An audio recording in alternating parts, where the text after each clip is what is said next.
순서에는 세포를 처음 배양하는 초기 세포 배양이라는 개념이 있고, 그 다음에 다른 용기에 옮겨서 배양하는 계대 배양이라는 개념이 있습니다. 그리고 세포를 장기간 보존하기 위한 동결 보존이라는 그런 단계가 있죠. 계속 이렇게 3단계가 돌아다니면서 계속 순환하게 되는데, 이 동결 보존은 저번 시간에 어느 정도 했기 때문에 이 계대 배양과 초기 세포 배양에 대해서 설명해 드리겠습니다. 자, 초기 세포 배양, 단리 세포 배양법. 조직편으로부터, 동물의 조직으로부터 필요한 세포만 분리해서 배양한다는 뜻입니다. 여기에 초기 세포 배양이라고 되어 있죠. 프라이머리 컬처라고 하는데, 이건 순수하게 조직으로부터 세포를 뽑는다는 뜻이죠. 자, 첫 번째 원하는 조직이 혈액 관류해서 혈액을 제거한다. PBS로. 아무래도 혈액에 실험이 있기 때문에 여러 가지 안 좋겠죠. 실험이 있는데 왜 안 좋나요? 왜냐면 콜라제네이즈를 처리를 할 거예요. 콜라제네이즈가 뭔가요? 조직이 어떻게 돼 있냐면은 세포만으로만 이루어진 게 아닙니다. 세포의 기질이라는 게 있죠. 근데 이 세포의 기질 안에 세포가 쏙쏙쏙 박혀 있는 건데, 이 세포의 기질을 녹이면 콜라제네이즈가 그걸 할 거거든요. 그러니까 세포의 기질의 주 성분이 콜라젠이에요. 그러니까 콜라제네이즈를 처리를 해주면 세포가 두루루 떨어지겠죠. 그런데 이제 혈액이 있으면 혈액 안에 실험이 콜라제네이즈가 작용하지 못하도록 해주거든요. 그렇기 때문에 혈액을 일단 제거를 해주면 좋고요. 관류한다라는 그 개념이 참 중요할 수도 있는데, 이 관류를 해주면 콜라제네이즈가 세포 구석구석까지 이제 도달을 하게 되고, 관류를 하지 않고 그냥 콜라제네이즈에 담궈두면 이제 겉에서부터 이제 콜라제네이즈가 작용을 하겠죠. 그래서 이제 세포에 획득하는 수율이 완전 달라져요. 관류를 하는 게 훨씬 더 효율이 높아져요. 그리고 세포의 기질과 다른 세포가 제거가 됨. 3번 이렇게 아까 설명드렸죠. 그리고 4번 컬처 미디어, 이거 저번 시간에 설명드렸죠. 그걸 줘가지고 증식 능력을 가지고 있는 세포가 자라게 된다. 그러니까 증식 능력이 없는 세포도 있을 거 아니에요. 증식 능력이 없는 세포는 자라지 못하고 죽게 됩니다. 장점, 분화가 된 상태의 연구가 가능하다. 그러니까 이런 거예요. 그러니까 보통 어덜트한 애니멀에서 세포를 뽑아냈을 때 계속 자란다면은 계속해서 증식 능력을 가지고 있고 분화도 되기 때문에 분화된 상태 연구가 가능한데, 보통은 단점이 뭐냐면 프롤리퍼레이션이 제한적이다. 그러니까 프롤리퍼레이션이 아예 안 되는 경우도 많아요. 이게 그 정상적인 세포인데도 계속 자란다는 건 암세포일 수도 있잖아요. 그러니까 그런 세포가 몇 개 안 된다는 소리죠. 몇 개 안 되기 때문에 제한적이죠. 많이 제한적이고 1차 배양할 수 있는 세포 종류가 제한적이고, 분화가 완료되면 신근세포의 경우 프롤리퍼레이션이 거의 안 돼. 예를 들어서 엠브리오 단계의 어떤 신근세포를 분리를 하면은 분화가 안 됐기 때문에 프롤리퍼레이션이 잘 됩니다. 하지만 어덜트한 경우에는 신근세포가 이미 분화가 마쳤기 때문에 프롤리퍼레이션이 안 돼요. 프롤리퍼레이션이 안 되면 무슨 큰 문제가 있느냐? 프롤리퍼레이션이 안 되면 세포가 여러분들 충분한 양을 키울 수가 없어요. 그러니까 아무리 암세포라고 할지라도 암세포가 계속해서 죽어나가요. 죽어나가는 그 수가 있어요. 하지만 암세포는 프롤리퍼는 돼서 세포가 많아지는 게 훨씬 더 많은 거예요. 훨씬 더. 정상세포는 프롤리퍼레이션 어느 정도 돼줘야 세포가 좀 늘어나서 그 세포를 가지고 연구를 할 수 있는데, 프롤리퍼레이션이 거의 안 된다 그러면은 앞으로 죽어나가는 세포밖에 없는 거죠. 그리고 분화가 완전히 된 세포는 하루도 못 참고 죽는 경우도 많아요. 자, 조직 소변 배양법. 조직을 구조를 그러니까 얇게 잘라가지고 그대로 유지하면서 그대로 이제 배양에 담궈서 배양을 하는 건데, 이거는 요즘 하고 있진 않아요. 옛날에 그렇게 해서 한번 해보자 해서 논문이 몇 개 나오긴 했는데 더 이상 하진 않고요. 그러면 영상을 한번 보면 여러분들이 무슨 내용인지 좀 알 수가 있을 것 같아요. 일단은 내용은 이제 달걀, 잠깐 멈춰서 이제 달걀에서 심근세포를 이게 심장이거든요. 심장 배아에서 심장을 떼냈어요. 그러니까 그 떼내는 그 과정은 좀 징그러울 수도 있어서 그건 제거를 했고요. 자, 이제 조직을 떼냈죠. 그리고 이제 보면은 혈액이 좀 있어서 조직을 조금 트위치해서 혈액을 좀 제거를 해줘서 씻어요. 자, 씻는 과정 보이죠? 혈액 같은 거 잘 관리를 하면 좋겠는데, 이 관리를 할 수 있는 그 혈액 사이즈, 혈관 사이즈가 너무 작아서 지금 못하고 있기 때문에, 작은 상태에서. 저 정도도 괜찮아요. 왜냐하면 엠브리오 상태이기 때문에 세포가 프롤리퍼레이션이 잘 되죠. 자, 그런 다음에 어떻게 해주냐. 콜라제네즈를 넣어줘요. 콜라제네즈를 넣어주고, 자, 이제, 퍼스트 콜라제네즈 처리한 다음에 30도에서 오랫동안 처리를 해줘요. 그런 다음에 한 30분 정도, 그 다음에 꺼내요. 아마 세포가 떨어지는 내용 세포가 여기에 있겠죠? 그걸 모아요. 그리고 두 번째로 또 해줘요. 세컨 타임 해가지고 또 콜라제나이즈를 넣어줘서 30도에서 좀 한 30분 처리해준 다음에, 꺼낸 다음에 다시 또 세포를 모아요. 따로따로 모으는 게 중요해요. 왜냐하면 첫 번째가 안 좋을 수도 있고, 두 번째가 좋을 수도 있고, 반대로 첫 번째는 좋은데 두 번째 거는 상태가 안 좋을 수도 있는 거예요. 이 콜라제네이즈가 세포의 기질을 녹이는 것 뿐만 아니라 더 오랫동안 처리를 하면은 세포 자체도 파괴시킵니다. 왜냐면 세포도 콜라겐이 그러니까 구조를 이루는데 중요한 요소로 작용하기 때문이죠. 자, 이제 세포 모은 거 원심 분리기로 돌린 다음에 하면 어떻게 돼요? 튜브 바닥에 세포가 가라앉겠죠? 그래서 용액을 버리는 거예요. 용액을 버리면 어떻게 돼요? 튜브 바닥에 세포만 있겠죠? 그리고 미디어를 넣어줍니다. 이 미디어는 10% DM이겠죠? 자, 이 배양액을 넣고, 이제 키우는 일만 남았어요. 이 세포를 가지고 한번 키워보는 거예요. 자, 저기다 넣고, 인큐베이터다 37도, 이산화탄소 5%에 넣어서 한번 켜보는 거죠. 자, 랑헨도르프 하트. 아니, 왜 이상한 그림을 가져왔냐.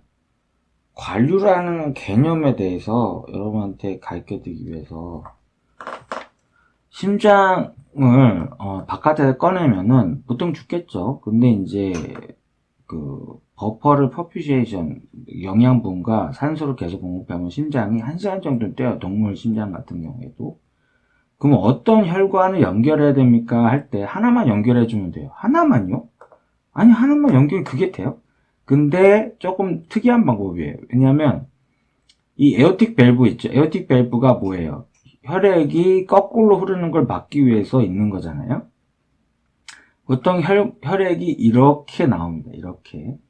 이렇게 나오는데 이거를 거꾸로 이제 그 버퍼를 관리를 해주면 어떻게 되냐면 이 에어틱 밸브가 잠깁니다. 그러면은 이 버퍼가 이 챔버 안으로 못 들어가요.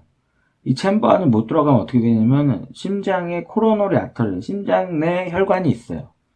심장을 위한 혈관이 따로 있어요. 거기로 흘러 들어가서 한 바퀴 돌아서 여기로 나와서 이렇게 바깥으로 빠져나오는 거죠. 이게 왜 중요하냐. 보통 심장에 챔버의 어떤 영양분과 산소가 심장을 먹여 살린 거라고 보통 생각하잖아요. 그렇지가 않아요. 이 코로너리 아터리에 들어가야지만 심장이 먹고 사는 거예요. 그리고 이제 챔버에 있는 거는 아무 상관이 없는 거예요. 챔버에 뭐가 들어왔든 심장하고는 아무 상관이 없는 거예요. 단지 이제 심장 안에 챔버에 들어온 영양분과 산소는 암을 몸에 공급이 되겠죠. 펌프질을 통해서. 그래서 이렇게만 하나만 이렇게 묶어져 가지고 버퍼를 넣어주면, 크랩스 버퍼를 넣어주면은 심장이 살아요. 크랩스 버퍼 대신에 무엇을 넣어준다? 콜라제네즈를 넣어준다. 콜라제네즈를 넣어주면 어떻게 되나요? 그러면은 여기 챔버에 바로 들어가지 않고 코로노 야트를 들어가죠. 그러면은 심근세포 구석구석에 콜라제네즈가 도달을 하게 돼요. 교수님, 아까 그 그림처럼, 아까 동영상처럼 그냥 이 심장 떼가지고 콜라제네즈에 넣어두면 되잖아요. 그러면 자세히 보세요. 아까는 태아 상태였기 때문에 가능한 건데, 그냥 심장을 여러 개 쪼개서 하는 거고요. 이거는 이제 어덜트한 심장 같은 경우에는 그렇게 하면 어떻게 되냐면은 아무리 해도 그 콜라제네즈가 심장 안쪽으로 들어갈 수가 없습니다. 왜냐하면 이오틱 밸브가 딱 잠겨가지고 바깥으로 못 나가게 하거든. 그래서 어떻게 되냐면 그냥 겉에만 이렇게 세포액이 녹는데 그것만 해가지고는 세포가 얻어지지가 않아요. 거의 뭐 심근세포가 얻어지지 않죠. 근데 이게 심장뿐만 아니라 다른 이제 좀 까다로운 조직에서 세포를 얻을 때 이거를 관리를 해주면 엄청 좋겠구나 하는 걸 여러분들 머릿속으로 알고 계시면 좋겠습니다. 자, 그러면은 이제 태아에서 꺼낸 그 세포를 키우면 그걸 레오네랄 세포라고 해요. 레오네랄 카데오마사이트. 이 심근세포를 보시면 이런 모양으로 되어 있어요. 핵이 하나죠. 그리고 이렇게 세포질이 있고 한 2주에서 4주까지 자랍니다. 그래서 그때 동안 열심히 실험을 해볼 수가 있죠. 여러 가지 약품을 처리하거나 할 수가 있죠. 근데 이거는 어덜트한 애니멀에서 분리를 한 거예요. 관리를 통해서 콜라제네즈를 해서 세포를 뜯어낸 거죠. 분리를 했는데 젠틀하게 분리를 해도 이렇게 사각형으로 생겼죠. 그러니까 심장의 심근세포는 거의 사각형으로 생겼어요. 그리고 또 하나의 특징이 핵이 2개 있죠. 세포에 핵이 하나 있을 거라는 생각은 그런 고정관념을 일단 버려야겠죠, 이제. 근데 이런 어덜트 카디오마이사이트는 하루 정도밖에 못 삽니다. 이 정도는 알고 계시라고 가져와 봤고요. 자, 개대배양. 서브컬처라고 하죠. 배양세포의 일부 또는 전부를 배양 용기에서 꺼내 새 배양 용기로 옮겨 배양하는 방법이다. 세포가 계속해서 분열을 하다 보면 공간이 부족하겠죠. 새로운 배양 접시에 옮겨준다. 뭐 여러 가지가 있어요. 일단 미디어를 석션해야겠죠. 미디어. 일단 기존에 있던 미디어. 그런 다음에 물론 PBS를 넣어줘서 워싱을 해줍니다. PBS를 워싱을 왜 해주냐고 물으신다면 일단 미디어에 이미 10% 시럼이 포함이 돼 있었죠. 그 시럼이 약간이라도 있으면 나중에 트립신 처리할 때 그 트립신이 작동을 안 해요. 그래서 PBS로 하면 씻겨주면은 훨씬 낫죠. 근데 교수님 DPBS라고 돼 있는데요.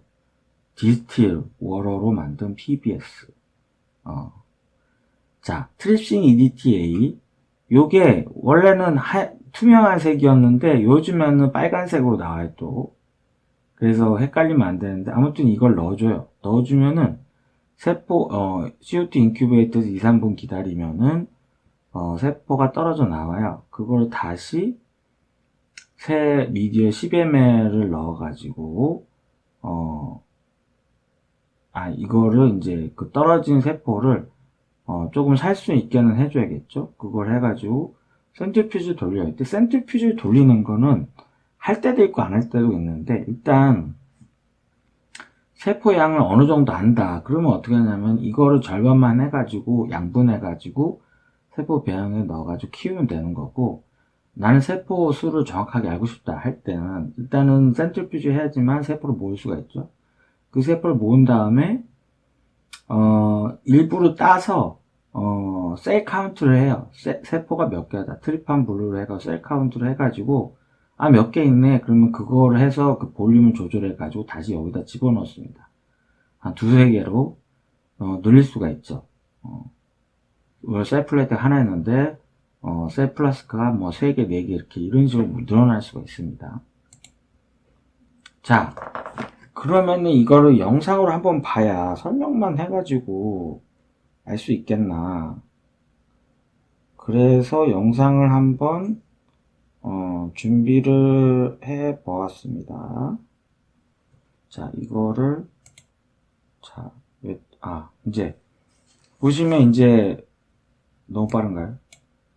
자, 이제 10% FBS, DMM이 있고 트립신이 있죠. 이게 30도로 해줘요. 이거 빨간색, 뭐 노란색 뭔가요? 하나는 아무래도 현재 온도고 다른 하나는 설정 온도일 겁니다. 그리고 자, 인큐베이터에서 꺼내죠. 자, 그러면 세포가 가득 들어있는 플라스틱화가 있어요. 그 다음에 어떻게 해주죠? 미디어를 제거를 해줘요. 미디어를 제거해주는데 뭘 주죠? PBS. 그쵸? PBS를 주는 거예요. PBS를 주면 어떻게 돼요? 워싱이 되는 거죠? 워싱을 해주는 이유는 설명드렸어요. 시럼이 있으면은 나중에 트립신이 작용을 안 하니까. 자, 이제 깨끗하게 씻은 다음에 그 다음에 뭐 해줘요? 여기 있던 트립신을 넣어줘야겠죠? 트립신을 넣어줍니다.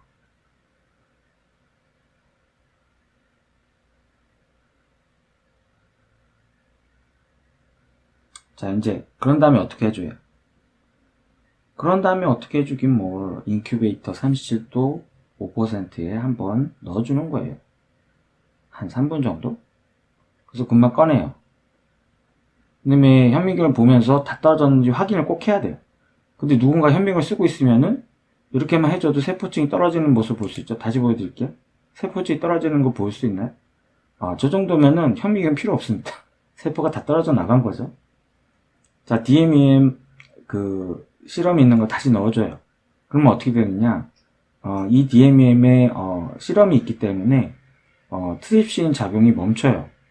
더 이상 세포가 떨어지지 않죠. 하지만 이미 떨어진 세포를 모아가지고 미디어를 가득 채운 한 10ml나 최소 용량이 10ml이고 한 15ml에서 20ml 정도 채워놔요. 그러면은 그거를 거기다가 이제 원래 있던 그 세포를 양을 똑같이 해가지고 넣어주면 됩니다. 잘 서스펜션 해가지고 파이페팅 해가지고 넣어주면 되겠죠. 그런데 이제 절반 해주면 되는데 제가 말씀드렸죠. 이거 할 때 맨 마지막 1ml은 조심해야 되는 게 세포가 뭉쳐있을 가능성이 있다고. 이 사람 잘못한 게 전부 다 넣어줬죠. 그러면 이쪽에 있는 세포는 여기보다 훨씬 더 많을 수가 있는 거예요. 사실은. 그럼 마지막 예를 들어서 10ml 땄다. 그러면은 3개의 플레이트를 한다. 3ml씩 넣어주면 1ml 남잖아요. 그 1ml을 버리거나 아니면 다른 데 모아놓습니다. 방금 전에 보였던 건 이제 세포가 이제 아직 붙지는 않아서 이렇게 세포가 있는 거죠. 그걸 확인하고 이제 집어넣는 거예요. 그리고 이제 키우면 되는 겁니다. 자, 개대 배양해가지고 서스펜션 개대 배양이라는 게 있어요. 그게 뭔가요, 교수님? 대부분 세포가 그 셀 플레이트에 붙어서 자라는데 셀 플레이트에 붙질 않고 떠서 자라는 애들이 있어요. 그게 무슨 소리예요? 예를 들어서 혈액암 세포 같은 경우에 원래 혈액 세포였잖아요. 그런데 떠서 돌아다니잖아요. 그렇기 때문에 혈액암 세포도 떠서 자랍니다. 떠서 자라기 때문에 그걸 연구를 하고 싶으면 어떻게 해야겠어요? 그거를 떠서 자랄 수 있게끔 해줘야겠죠. 그러면은 개념이 얘네들 붙어서 자라지 않는다라는 그런 개념이 있어요. 그렇기 때문에 어떻게 해주냐면, 자, 여기서 원래의 그 셀 플레이트에서 미디어를 이렇게 각각 해준 다음에 요거에 어느 정도 일정 부분만 꺼내가지고 여기에 각각 똑같이 배분해서 넣어주면 됩니다. 그래서 한 가지 개념이 빠졌죠. 트립신을 처리해주는 그 개념이. 그러면 한 단계가 줄었기 때문에 교수님 더 쉽네요 할 수도 있어요, 여러분이. 근데 단점이 하나 생겼죠. 단점이 생긴 게 PBS로 씻겨줄 수 없다라는 그런 단점이 생긴 거예요. 그러니까 이 개념은 뭐냐면 결국 무엇을 하든 간에 이 세포는 다일루션 해줘가지고 이렇게 나눠줄 수밖에 없다는 거죠. 그게 왜 문제가 되나요? 예를 들어서, 이 세포가, 어제 그 액체지수에서 꺼난 그 세포다. 그러면 여기에 또 이제 DMSO가 있을 거 아닙니까? 소량이긴 하지만. 그 DMSO가 세포를 죽여요, 살려요? 죽일 수도 있죠. 톡식하니까. 근데 이제 세포가 붙어서 자라는 건 PBS 워싱 해주면 되니까, 그다음부터는 DMSO가 하나도 없는 거죠. 그 상태에서 또 시작할 수 있는데, 얘는 계속 있는 거예요. 그러니까 이게 나눠주면은 반으로 다일루션 되긴 하겠지. 또 해주고 또 한 몇 번을 해줘야 그다음부터 이제 안심하고 할 수 있겠다. 뭐 이렇게 되는 거죠. 자, 한번 볼까요? 자, 이제 둥둥 떠다니는 세포예요. 세포를 꺼내요. 그 세포도 이제 그 파이페팅 해줘야겠죠. 그리고 저기다 넣어요. 저기 10ml 튜브에다 넣어요. 그런 다음에 어떻게 해주겠어요? 센트리퓨즈를 해주겠죠. 저거 하실 때 항상 무게 맞춰줘야 돼요. 양쪽에. 보시면 아시겠지만 센트리퓨즈가 그렇게 속도가 빠르진 않아요. 아무튼 너무 빨리 하면 세포가 죽겠죠. 자, 이제 빈 플라스크에 미디어를 이제 15ml씩 넣어주는 거예요.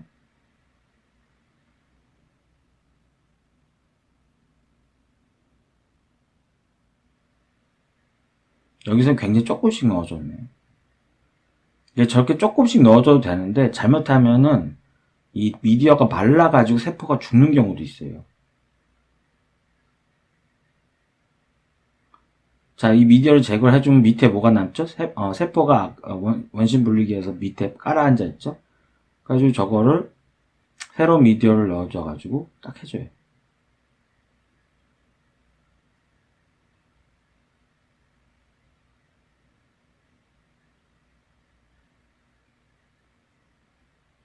여기서는 그 단점을 보완하기 위해서 센트리퓨즈를 해줘서 세포를 완전 바닥으로 위치로 깔아앉은 다음에 해줬네요. 그러니까 워싱은 100% 안 되지만 저렇게 하면 상당량이 그 DMS의 그런 영향을 벗어날 수는 있겠네요.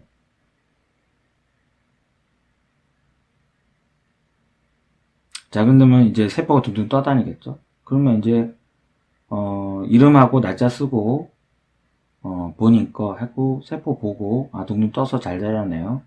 그러면 이제 인큐베이터 넣어주는 거예요.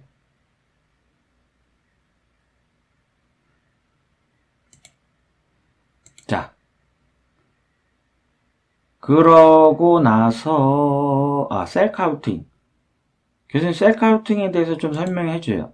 셀 카운팅은 저렇게 트리판 블루를 이렇게 해놓은 다음에 세포를 어느 정도 꺼내요. 조금만 꺼내요. 그리고 저기 파이페팅 해준 다음에 염색이 되는 거죠. 저렇게. 그런 다음에 저렇게 생긴 햄모 다이미터 같은 거에다가 넣어준 다음에 현미경에 놓고 여기에 이렇게 그려져 있어요. 그러면은 이제 세포가 여기에 몇 개 있나, 이 사각형에 몇 개 있나 이렇게 해가지고 계산해가지고 대략 1ml에 세포가 몇 개 있다 이렇게 계산을 하는 거죠. 근데 저게 얼마나 힘들겠어요. 그래서 요즘에 어떻게 하냐면 저렇게 사각형에다가 그냥 세포 염색도 안 하고 그냥 넣어줘요. 그러면은 기계 계산해서 얼마입니다 딱 가르쳐주죠. 이렇게 10에 6승계 있습니다 이렇게 나온 거죠. 이것도 더 귀찮다 해가지고 팁에다가 저런 그런 회로를 넣어놨어요. 그래서 파이펫에다가 저 팁을 꽂고 세포를 조금만 따면은 세포가 얼마 있습니다. 셀 카운터 딱 되죠. 저렇게 쉽게 요즘은 한단 말이에요. 물론 이제 저런 거 살려면 집을 팔아야겠죠. 엄청 비싸겠죠. 하지만 여러분들이 실험실 가면 저런 식으로 실험하는 데도 있다. 자, 계대배양을 하는 이유. 자, 세포의 증식을 하다 보면은 배양의 양분이 감소하는 경우가 있어요. 점점점 감소하겠죠. 그리고 대사 산물이 축적이 돼요. 그건 뭐냐면 이산화탄소 뭐 그것도 나오겠지만 뭐 여러 가지 노폐물이 막 쌓이겠죠. 미디어에. 그렇기 때문에 pH 조성의 변화가 또 오고, 그리고 단층으로 자라는 특성에 의해서 점점 증식을 서서히 중지하겠죠. 더 이상 공간이 없잖아요. 그렇기 때문에 계답배양을 해줘야겠죠. 계속 키우려면. 계답배양을 계속하면 세포체는 증식 능력을 잃고 죽어간다. 그러니까 그러니까 일반적으로 조직에서 뽑아낸 그런 세포를 계속 하다 보면 그렇게 돼요. 그렇기 때문에 실험을 계속할 경우 점점 힘들어지니까, 그러면 계속 동물을 죽여서 세포를 뽑아내냐? 그게 아니라 특정 DNA를 조작을 합니다. 셀 사이클을 무한하게 돌릴 수 있는 그런 유전자를 넣어줘요. 그걸 셀 라인화라고 하는데, 이걸 계속 키우면은 어느 정도 그 세포의 특징을 가지고 있고 계속해서 크죠. 그렇기 때문에 엄청 쉬워져요. 계속 그것만 키우면 되니까. 얼리고 키우고 필요할 때만 꺼내서 써서 실험을 하면 되겠죠. 그런데 단점은 있는 게, 단점은 뭐겠어요? 그런 걸 해주면은 암세포하고 비슷해지는 거예요. 암세포가 셀 사이클이 계속해서 돌아가잖아요. 셀 사이클이 돌아가는데, 그냥 정상세포도 셀 사이클 계속 순환하게끔 DNA 조작을 해주면은 계속해서 이제 세포가 셀 프롤리퍼레이션만 계속 일어나게 돼. 분화가 일어나는 게 쉽진 않아요. 물론 어떤 화학물질을 사용해서 분화를 일으킨다, 이런 가능성은 있습니다. 그리고 이제 그러면 이 세포들은 어디서 파나요? 이제 ATCC라는 데 가보면은 팔아요. 외국에서 파는 데인데, 세포주 원ML 튜브에 들어있는 게 보통 2천만원 정도라든지 1,500만원 정도 하고 있습니다. 엄청 비싸죠. 하지만 이 한국의 셀뱅크라는, 서울대에 있는 셀뱅크라는 데가 있어요. 여기 들어가시면은 이분들이 그 비싼 세포주를 사요. 그리고 정말 여러 개로 이제 서브컬처를 해가지고 보관을 해놨죠. 몇백 개로. 그래서 그거를 하나를 주문하면은 그거는 한 10만 원이면 사요. 그러니까 여기서 사는 게 훨씬 낫겠죠. 장점은 뭐겠어요? 세포 수가 계속해서 늘어나고 대량의 세포수 획득이 가능. 단점, 분화가 된 상태의 연구가 좀 힘들다라는 그런 단점이 있죠. 1차 배양 세포는 조직에서 세포 추출 배양하기 때문에 장점은 분화된 상태에서의 연구가 가능하다는 거예요. 단점은 프롤리퍼레이션이 제한적이고 1차 배양할 수 있는 세포 종류가 제한적이다. 이렇게 할 수 있는 게 몇 개 없다. 이게 좋아 보이긴 하지만.